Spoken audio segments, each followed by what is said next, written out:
रामपुर नाम का एक गांव हुआ करता था। उस गांव में लोग काफ़ी खुशी से रहा करते थे। लेकिन उसी गांव में दो जुड़वा चुड़ैल बहनें रहा करती थी। उसमें से एक चुड़ैल का नाम तारा और एक का नाम रीता। लेकिन दोनों में से तारा बहुत बदमाश थी और वह लोगों को परेशान किया करती थी।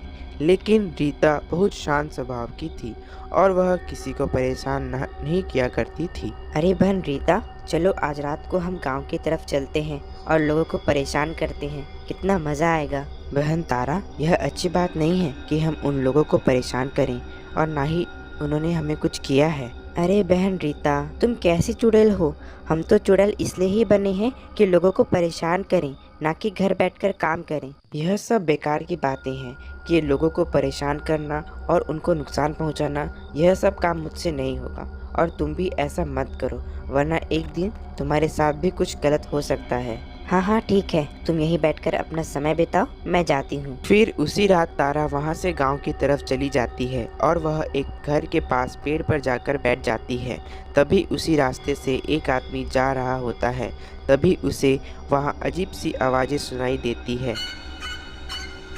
यह सुन वह आदमी काफ़ी डर जाता है और वह इधर उधर देखने लगता है। कौन है यहाँ जो ऐसी आवाजें निकाल रहा है? अरे प्यारे, यहाँ ऊपर तो देखो, यह मेरी आवाज़ है। तभी वह आदमी ऊपर देखता है तो वहाँ वह चुड़ैल बैठी होती है। हे भगवान, यह तो एक चुड़ैल है। बचाओ, कोई मुझे बचाओ। तभी वह आदमी वहाँ से भाग जाता है। ओफो, यह लोग मेरी खूबसूरती को नहीं देख पाते हैं। कितने डरते हैं ये लोग मुझसे। फिर सुबह अगले दिन गांव का माहौल पहला जैसा ही होता है। लेकिन उन गांव के लोगों को उस चुड़ैल के बारे में कुछ पता नहीं होता है। उसी गांव में एक रमेश नाम का सेठ अपनी पत्नी प्रेमा और छोटे भाई पवन के साथ रहा करता था। उसी दिन पवन कुछ काम से शहर गया होता है और वह अपना काम कर वापस घर आ रहा होता है।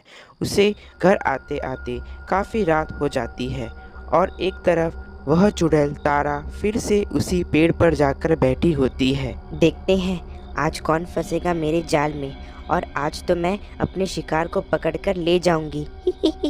तभी उसी रास्ते से पवन अपने घर जा रहा होता है। तभी उसे कोई अजीब सी आवाज़ सुनाई आती है। तभी वह इधर उधर देखने लगता है। अरे, यह कैसी आवाज है? मैं तो हमेशा इसी रास्ते से आना जाना करता हूँ, मगर ऐसी आवाज तो कभी नहीं आई। अरे ओ प्यारे, जरा ऊपर तो देखो, मैं यहाँ हूँ, यह मेरी आवाज़ है। तभी पवन ऊपर उस चुड़ैल की तरफ देखता है। हे भगवान, यह तो एक चुड़ैल है। मर गया रे। तभी पवन उस चुड़ैल को देखकर बेहोश हो जाता है। ये लो, यह भी मेरी खूबसूरती को देखकर बेहोश हो गया। चलो अच्छा हुआ कि यह मेरे जाल में तो फंस गया।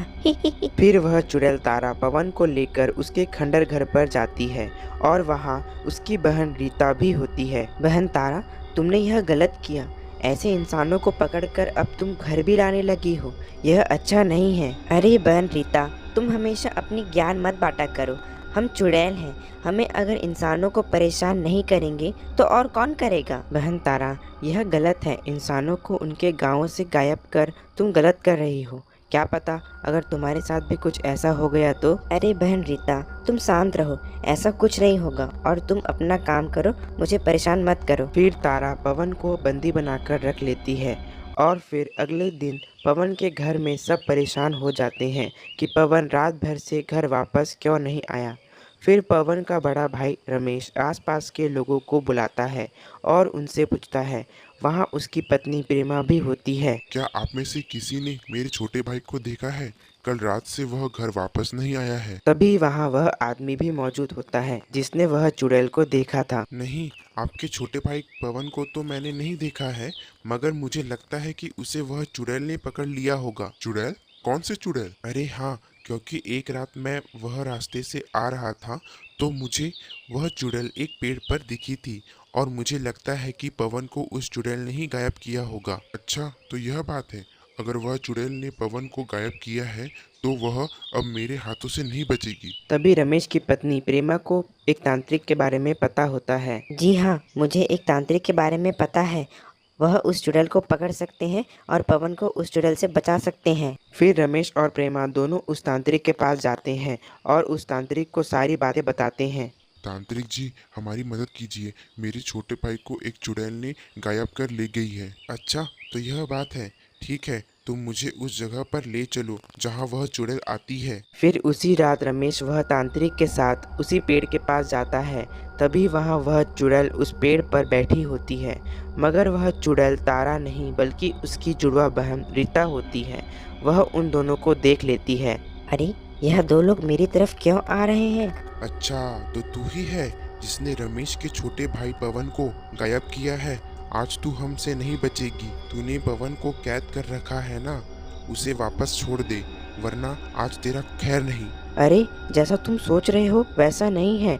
जिसने उस आदमी को पकड़ा है वह मेरी जुड़वा बहन है और हम दोनों एक जैसे ही दिखते हैं। अच्छा, तो तुम अब झूठ भी बोलोगी। चुपचाप पवन को वापस कर दो, वरना तुम्हें अब मजा चखाना पड़ेगा। फिर वह तांत्रिक अपने मंत्र से उस चुड़ैल को कैद कर लेता है और वह वहां से भाग नहीं पाती है। और एक तरफ उसकी बहन तारा उसका इंतजार कर रही होती है कि वह वापस क्यों नहीं आ रही है। तभी वह उसी जगह पर जाती है तो वह देखती है कि वहाँ उसकी बहन को उस तांत्रिक ने पकड़ रखा है। अरे, यह मुझसे क्या हो गया? मेरी गलती की सजा मेरी बहन को मिल रही है। तांत्रिक जी, मेरी बहन रीता को मुक्त कर दीजिए। उस आदमी को मैंने पकड़ा है, मेरी बहन ने नहीं। अच्छा, तो तुमने पवन को बंदी बनाया है। ठीक है, मुक्त कर दूंगा, मगर तू पवन को वापस लेकर यहाँ आ। फिर चुड़ैल तारा वापस अपनी जगह जाती है और पवन को वापस लेकर आती है। फिर वह पवन को वापस उसके परिवार को सौंप देती है और फिर वह तांत्रिक चुड़ैल रीता को वापस मुक्त कर देता है। फिर वे सब अपने घरों में चले जाते हैं। बहन रीता, मुझे माफ़ कर दो। मेरी गलती के कारण इस मुसीबत में तुम फंस गई। तुमने मुझे कई बार समझाया, मगर मैंने तुम्हारी बातें नहीं मानी। तुम मुझे माफ़ कर दो। चलो, जो हुआ सो हुआ।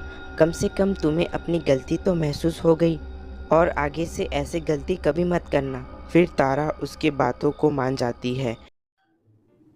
आपको हमारी यह कहानी कैसी लगी कमेंट कर जरूर बताएं और ऐसी ही मज़ेदार कहानी देखने के लिए हमारे YouTube channel dream Hindi Toons को सब्सक्राइब करें, लाइक करें और शेयर करें। मिलते हैं आपको अगली कहानी के साथ। तब तक के लिए धन्यवाद।